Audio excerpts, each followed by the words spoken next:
ਟਾਈ ਕਰ ਥੋੜਾ ਹਲਕਾ ਕੋਨੇ ਇਹਨੂੰ ਓਏ ਨਿੱਕਿਆ ਨਹੀਂ ਕਿਬਲਾ ਨੂੰ ਇੰਦਰ हज़रात गिरामी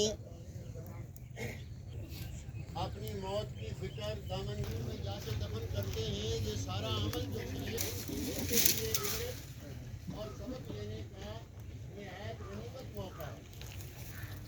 अल्लाह ताला अपने फजल व करम से हम सब गुजर जाए, लेकिन जब मौत की घड़ी आए ईमान की सलामती के साथ आए और अल्लाह के रसूल सल्लल्लाहु अलैहि वसल्लम के दस्तूर पर दुरुस्त किबले के साथ आए, तो इंसान मरने के बाद वो सारे के सारे दुख भूल जाएगा। और एक झोंका अल्लाह की रहमत का जब अगले जान में मुंतकिल होकर जो झोंका एक रहमत का आएगा, वो दुखों की पहचान भी गायब कर देगा कि दुख होता क्या है। इसी तरह अगर कोई आदमी लंबी ज़िंदगी पाए और निहायत मज़े की ज़िंदगी गुजारे, खुदा न खास्ता अगर ख़ात्मा अच्छा न मिले और जब मौत की घड़ी आए तो उस वक़्त इंसान इस हाल में हो कि अल्लाह और अल्लाह के रसूल सल्लल्लाहु अलैहि वसल्लम के बताए हुए दस्तूर वाले किबले की दुरुस्तगी ना हो, तो जो इंसान इस दुनिया से आगे निकलेगा और वहाँ का एक झोंका जो अल्लाह के गज़ब अज़ाब का उसको आएगा, तो वो सारे के सारे सुख भूल जाएगा, वो आराम भूल जाएगा।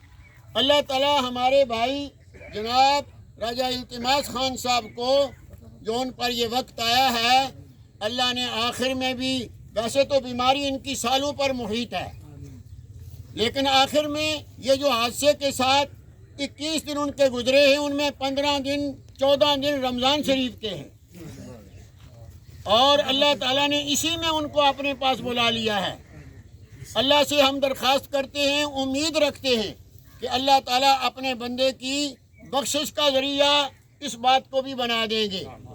इसके अलावा जो उनकी ज़िंदगी में कारहाय खैर में दिलचस्पियाँ लेने के आमाल हैं और जो आमाल सालिहा की जहाँ तक उनको तौफीक मिली वो हैं, वो बजात खुद एक ख़जाना है। अल्लाह ताला अपने फजल व करम से इनकी आकबत आखिरत, कब्र और बरज़ख और सारे मराहिल आखिरत आसान और कामयाब फरमाए।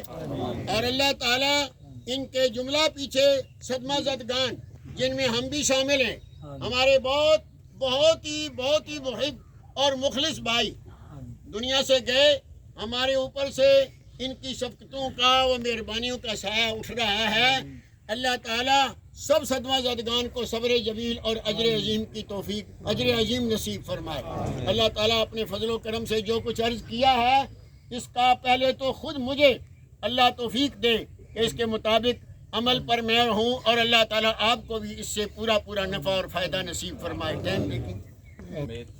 तमाम शुरकाए जनाजा, बाबा सहाफ़त हमारे इंतहाई मिलनसार राजा ग़ुलाम मुहीउद्दीन साहब के साथ, और बिलखुसूस आज जो मरहूम मग़फ़ूर यहाँ पे चारपाई पे मौजूद हैं, इनकी जुमला फैमिलीज़ के साथ हम इजहार तज़ियत करते हैं।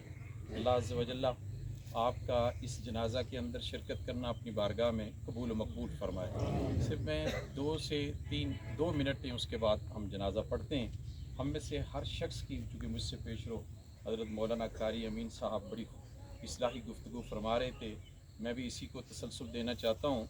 उस समेत हर शख्स ये चाहता है कि हमारी आखिरत संवर जाए, लेकिन याद रखें आखिरत उस वक्त तक संवर नहीं सकती जब तक आपकी दुनिया संवर न जाए। वो दुनिया उस वक्त तक नहीं संवर सकती जब तक ये सोसाइटी, ये मुआशरा खूबसूरत न बन जाए। अब मैं और आप, अल्लाह अज़्ज़ व जल्ला ने हम सबको इख्तियार अता फरमाया है, हम इस सोसाइटी को, इस मुआशरे को, इस बस्ती को, इस महल्ले को, अपने पूरे सिस्टम को खूबसूरत भी बना सकते हैं और बदसूरत भी बना सकते हैं। और आप ये सवाल करेंगे ये कैसे मुमकिन है? इसका जवाब कुरान मजीद पारा नंबर 26 पारे का नाम हामीम, इसकी अल हुजुरात के अंदर अल्लाह अज़्ज़ व जल्ला ने इसका एक फार्मूला बता दिया, एक फार्मूला बयान फरमाया है कि जो बंदा मोमिन इस फार्मूले को अपनाएगा वो अपने इस मुआशरे को खूबसूरत बना देगा, और जो अपने मुआशरे को खूबसूरत बनाएगा उसकी दुनिया संवर जाएगी, और जिसकी दुनिया संवर जाए خود بخود اس کی آخرت بھی سنور جاتی ہے۔ اب وہ فارمولہ کیا ہے؟